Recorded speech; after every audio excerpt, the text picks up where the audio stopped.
Cuando imaginamos la Edad Media, a menudo nos vienen a la mente caballeros y castillos. Pero ¿qué hay del amor y la intimidad? La sexualidad medieval está envuelta en conceptos erróneos, a menudo pintada como una época de represión. Este ensayo profundiza en las sorprendentes realidades del sexo durante este periodo, desafiando las suposiciones modernas y revelando una imagen más compleja. Prepárense para sorprenderse. Es cierto, la Iglesia tenía un poder inmenso, no solo en cuestiones espirituales, sino también en la vida cotidiana de las personas. Promovía el matrimonio como un sacramento sagrado y condenaba los actos considerados pecaminosos, como la fornicación y el adulterio. Pero la influencia de la Iglesia no siempre fue directa. A menudo, sus enseñanzas se filtraban a través de sermones y consejos comunitarios. Los sacerdotes ofrecían orientación sobre las relaciones maritales, reconociendo la importancia del placer dentro del matrimonio, algo que a veces se malinterpreta hoy en día. Además, las enseñanzas de la Iglesia sobre el celibato a veces chocaban con la naturaleza humana, lo que conducía a la hipocresía y a vidas ocultas. Muchos clérigos luchaban con sus propios deseos y tentaciones. La relación de la Iglesia medieval con la sexualidad era más matizada de lo que a menudo se presenta. No era simplemente una institución opresiva, también buscaba guiar a sus seguidores hacia una vida moral y equilibrada. En muchos casos, la Iglesia actuaba como mediadora en conflictos matrimoniales, ofreciendo soluciones y consejos para mantener la paz y la armonía en el hogar. Los manuscritos de la época reflejan una variedad de opiniones y enseñanzas sobre la sexualidad, mostrando que la Iglesia no era monolítica en sus creencias. En resumen, la Iglesia medieval tenía una relación compleja y multifacética con la sexualidad, influenciada por las realidades sociales y humanas de su tiempo. Olvídense del amor romántico tal como lo conocemos. En la Edad Media, el concepto de amor romántico era muy diferente al que tenemos hoy en día. El matrimonio en la Edad Media era principalmente un acuerdo económico y social. Las uniones matrimoniales se basaban en la conveniencia y la estrategia, no en el amor. Las familias negociaban uniones basadas en la tierra, el estatus y las alianzas. Los padres y los jefes de familia jugaban un papel crucial en la selección de los cónyuges adecuados. Aunque el amor podía florecer, no era la fuerza motriz.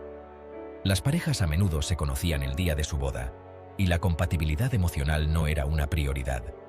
Esto no significa que la pasión estuviera ausente. Las relaciones amorosas y los sentimientos románticos podían desarrollarse con el tiempo, pero no eran el objetivo principal del matrimonio. El amor cortés, con su romance idealizado y el adulterio, floreció entre la nobleza. Este tipo de amor era a menudo secreto y se expresaba a través de poemas, canciones y gestos caballerescos. El mundo medieval albergaba espacio para diversas expresiones de amor y deseo, tanto dentro como fuera del matrimonio. Las historias de amor prohibido y las aventuras románticas eran comunes, reflejando la complejidad de las relaciones humanas en esa época. Aunque la homosexualidad era condenada por la Iglesia, la realidad de la vida medieval era mucho más compleja y matizada de lo que los registros oficiales sugieren. La Iglesia tenía una influencia poderosa y sus enseñanzas moldeaban las actitudes y comportamientos de la sociedad. Sin embargo, la evidencia sugiere que existieron relaciones entre personas del mismo sexo. Registros de juicios, documentos legales y manuscritos antiguos revelan historias ocultas de amor y deseo que desafiaban las normas de la época. Literatura e incluso obras de arte insinúan estas vidas ocultas. Poemas, canciones y relatos de la época a menudo contenían referencias veladas a relaciones entre personas del mismo sexo, reflejando una realidad que no siempre se podía expresar abiertamente. Los castigos por sodomía eran severos, incluyendo la tortura y la ejecución, lo que obligaba a las personas a ser extremadamente discretas. La amenaza constante de la persecución y el castigo hacía que estas relaciones se mantuvieran en secreto. Obligando a las personas a ser discretas, estas relaciones se desarrollaban en la sombra, lejos de la mirada pública. Las reuniones secretas y los encuentros clandestinos eran una parte necesaria de la vida para aquellos que se atrevían a desafiar las normas.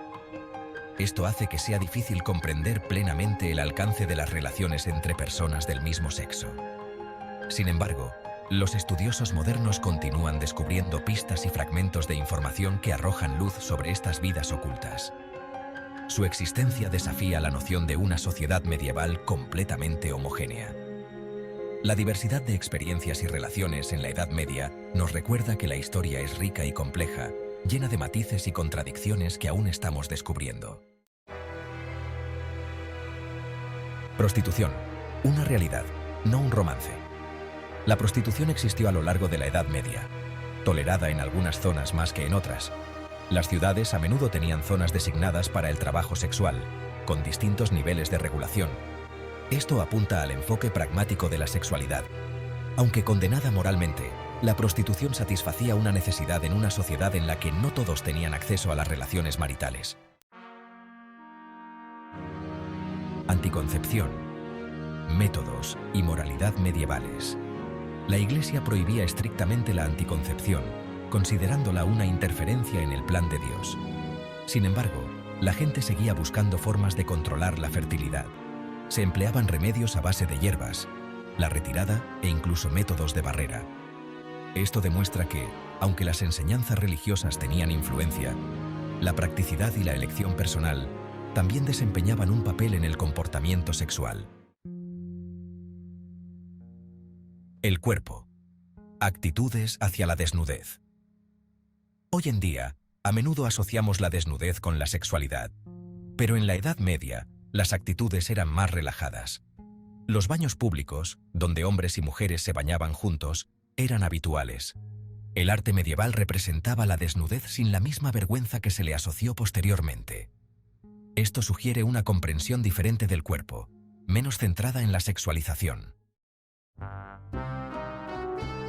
Arte y erotismo. Mensajes ocultos.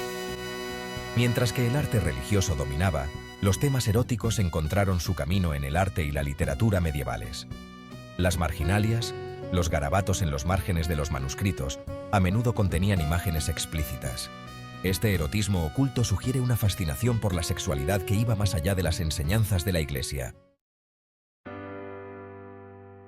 Amor cortés. Ideal versus realidad. El amor cortés, con sus caballeros suspirando por damas inalcanzables, cautivó la imaginación. Esta forma idealizada de amor, a menudo adúltera, celebraba la pasión y la caballerosidad. Sin embargo, es importante recordar que se trataba de una tradición literaria idealizada. Aunque influyó en el comportamiento, no reflejaba necesariamente la realidad de las relaciones entre la nobleza. El impacto de la peste negra. Cambio de perspectivas. La peste negra, una plaga devastadora, tuvo un profundo impacto en la sociedad medieval. La inmensa pérdida de vidas llevó a una reevaluación de los valores. Algunos abrazaron el hedonismo, entregándose a los placeres, ya que la vida parecía fugaz. Otros se aferraron a la religión, buscando consuelo en la fe. Este periodo de agitación probablemente influyó en las actitudes hacia el sexo y la moralidad. Mitos desacreditados, verdades sorprendentes. Este viaje a través de la sexualidad medieval ha hecho añicos algunos mitos comunes. Hemos visto que no fue un periodo de completa represión sexual. La gente encontró maneras de expresar sus deseos, tanto dentro como fuera de las normas sociales.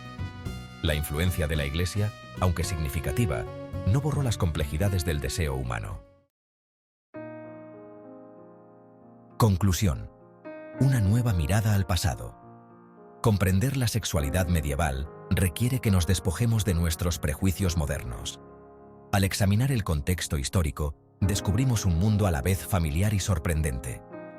El amor, el deseo y la intimidad eran tan parte de la vida entonces como lo son ahora. Al reconocer los matices del pasado, obtenemos una comprensión más rica de la historia y de nosotros mismos.